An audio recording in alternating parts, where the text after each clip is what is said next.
Akwai wata karamar ƙauye, labarin ba akan ƙauyen bane sai dai akan wasu yara biyu. Wa da ƙani yana fama da larurin rashin lafiya kamar mahaifiyarsu. Mahaifinsu makaho ne, ba iya makantar ido ba har ma da makantar zuciya. Yakan yi bara ya dan samo wasu kuɗaɗe, amma ko shefe ne baya yi.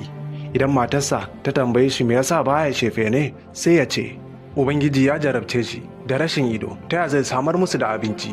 Wata rana ƙauye ya waye gari da alhenin rashin matar makaho sanadiyar cutar da yake damunta. Bayan sati ɗaya.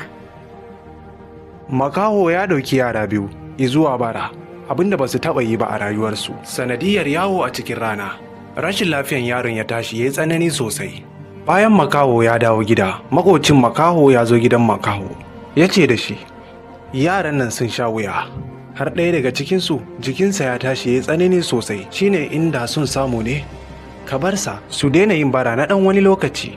Bai gama magana ba, makaho ya tari numfashinsa. Ya ce masa, idan har ba mu yi bara ba to me za mu ci? A da mahaifiyarsu ita ce take cefe ne, hakan ya sa ta hana ni fita yin bara da su, ni ko na samo jagora ina biya. Yanzu kai ma za ka ɗauki nauyin gidan nawa ne? Duk da cewa makocin makaho ba wani mai kuɗin kirki ba ne, amma dai ya amince. Ci da cansu ya koma hannun wannan makoci. Bayan sati ɗaya, jikin yaro ya tashi ya yi tsanani fiye da yadda ya kasance a baya. Makocin makaho ya ɗauki yaro zuwa asibiti cikin birni. Likitoci sun duba yaron suka tabbatar da cewa cutar tana da magani, amma sai dai har za su biya naira miliyan 10. Makocin makaho ya yi ta neman kuɗin da zai biya wa wannan yaro, amma ya kasa. Sai wata shawara ta zo masa a cikin zuciya, me zai hana ya ɗauki gidansa ya siyar ya biya wa wannan yaro. Wannan shawara ta zauna a zuciyarsa, inda ya tafi ya bar asibiti. Ya bar yaro da ƙaninsa a asibiti, rai a hannun Allah. Kuskuren da makocin makaho ya aikata shi ne rashin faɗawa mahaifin wannan yaro rashin lafiyan ɗansa ba. Kawai ya ɗauki yaron ya kai shi asibiti. Sai ga wani tsoho mai dattin kaya ya zo wajen wannan yara, ya taba jikin wannan yaro mara lafiya. Sai ya ce wannan cuta tana da magani, amma a gargajiyance magani yana da wahalar samu. Ya ce sai an je dazuka ƙauyuka kan a samu wannan itacen. Wannan yaro sai ya ce ka taimaka wa ƙanina, ba na zan na rasa shi. Tsohon sai ya ce me sunanka? Sai ya ce sunana Amir. Sai tsohon ya ce Amir, baka je yadda na ce itacen yake da wahalar samu ba ne? Sai yaron ya yi masa wani dabara, ya ce gaya min yadda itacen yake, ko na san inda yake? Tsohon sai ya ce sunan wannan itace mai jan ganye, domin ganyenta jajaye ne kuma ba ta tsiruwa a inda ya kasance waje mai zafi, sai dai waje mai sanyi, domin za ta iya mutuwa a wajen da yake da zafi sosai. Wannan dattijo ya yi sauri ya tashi ya juya ya tafi. Amir yana zaune sai ya ji ƙaninsa yana kiransa. Yaya Amir, bana son na mutu. Yaya Amir, bana son na mutu na barka. Kamar mama, ina son mu ci gaba da wasa da kai. Sai dukansu biyu suka fashe da kuka. A can ƙauye kuma, magocin makaho ya dawo gida, ya ɗauki takardun gidansa. Matarsa mai juna biyu ta ce masa, yanzu in ka sai da wannan gida, ina zan zauna bayan na haihu? Budar bakinsa sai ya ce, aikin alkhairi zan yi. Sai ya ji ana buga kofa. Yana bude kofa sai ya ga malam makaho sai ya ce masa, in wani abu ya samu 'ya'yansa, shari'a ce za ta raba su da shi. Ya ƙara ce masa, lokacin da yara suke wajena ba su yi rashin lafiya ba, sai da suka dawo hannunka. Ƙarshe dai magocin makaho a zuciyarsa ya fasa aikin alkhairin da ya niyyar zai yi, ya fitar da 200 ya bawa makaho, ya ce za ka iya zuwa asibitin da yake cikin birni. Makaho ya karbi 200 a hannunsa, ya juya ya fara tafiya da jagoransa. Sai ya ce ai asibitin ba nisa yake ba, maza mu taka da kafa. A can asibiti kuma ya yi niyyar taimakon ƙaninsa, ya yi shirin zuwa nemo itacen jan ganye. Ya kama hanya ya yi tafiyar awa 2, sai ya ga wannan tsoho da ya bashi labarin itacen jan ganye.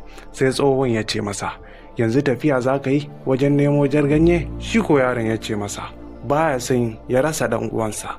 Sai tsohon ya ce masa, mu tafi, ni zan ma jagora zuwa wannan itaciya. Yaro ya kama hannun tsoho suka fara tafiya. Malam makaho ya samu ya isa asibiti domin ganin ɗansa.